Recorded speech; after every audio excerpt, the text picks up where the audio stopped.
from the Fox 10 Gulf Stream, this is Next Weather. Well, welcome in Next Weather meteorologist Nicholas Raboso. Michael White starts things off tonight with a look at where the hardest hit spots were on the Gulf Coast as a result of yesterday's storms. Michael? Hey, Nick, you did a great job for us yesterday in the Storm Tracker vehicle while we were on the air with severe weather coverage yesterday. And it was quite a wet and wild day on the Gulf Coast because even when the severe threat died, we just continued to see rain lasting through the afternoon and evening. One of the biggest threats, and it's one that we were emphasizing before the event started, was that we could have a major flooding threat in the coastal regions and on the causeway because high tide was going to be happening at the same time we were going to get those most aggressive south winds. And this video was from our coverage yesterday. If you look at the timestamp, that's just before 12:30 in the afternoon. And look at the causeway. That's the eastbound lanes. It looks like a river. And cars were still trying to drive through that, which was just shocking to Jennifer and I. But you could just see these cars. They were having to try to ride on the shoulder all the way to the left-hand side of the eastbound lane. And look at that. It's just swallowing that white car up. All that surf just churning on the causeway because all that water is just spilling over as a result of high tide and these aggressive south winds that were up to about 40, 50 miles an hour. If you travel the causeway, you just got to make sure you know when high tide is and know that if a cold front's coming in, that the south wind ahead of it's going to be aggressive because you're going to see that every time. Now, had we had a north wind or if it was a low tide, that would not have been the case. Now, we had numerous wind reports. We had 4 issued in Mobile County, 1 of which issued in George County, Mississippi, and 3 located around the Pensacola area. And one of the wind reports was up near Wilmer. That was also where we had a possible tornado. That was a screen capture just before 12:30 in the afternoon. So at the same time, we're watching the causeway turn into a river, and then we're hearing from the Weather Service. They did not issue a warning for this, but they were watching that couplet I was pointing to on the velocity display just north of Georgetown.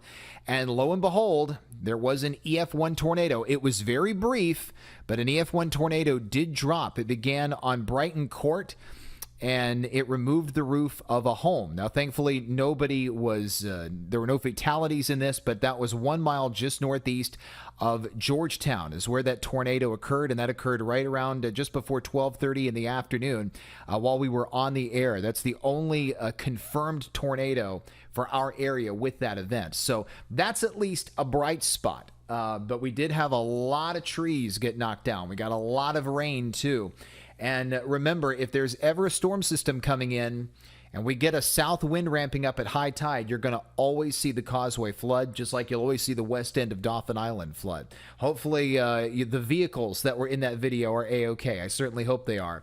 Well, I will be back on the air tomorrow morning for the Friday edition of Good Day Gulf Coast. It's going to be the prettiest day of the week. We're going to see tons of sun, a cool morning, a picture-perfect afternoon. I can't wait to show you the details in the morning, and Nick's going to talk more about it tonight at 9 o'clock. Have yourself a wonderful rest of your Thursday. And yesterday's severe weather also caused damage just off Pine Forest Road in Escambia County, leaving neighbors and county workers with a pretty big cleanup job ahead of them. Residents thankfully say nobody was hurt and nothing was damaged beyond repair, but storms did leave with them an experience they say they'll never forget. Strong storms ripped through Escambia County, but while they moved through quickly, they did leave quite the mess behind. The heavy winds brought this tree down into a power line on Longleaf Drive, leaving the road closed for several hours while crews worked to clear the damage. On the next street over, neighbors were just starting to see the damage for themselves after the storms forced them to take cover. It got dark, and then the next thing I know, we felt the pressure. We felt some kind of pressure, so we went and got in the bathtub. And it was just moving fast. And that's what I say, we just went and got in the bathtub. We weren't sure how weak or strong this tornado was. Larry Stallworth says for the most part, his street just had a few trees knocked down, while some limbs made it into the street. But it was a different story a few streets over on Hillcrest Avenue, where several trees and power lines were down after what neighbors say was a pretty intense few minutes. The wind was just atrocious. I've never heard wind like that before, and I'm from Ohio, and we've experienced tornadoes, and it was horrible. It was absolutely horrible. I heard things falling, and I heard crashing.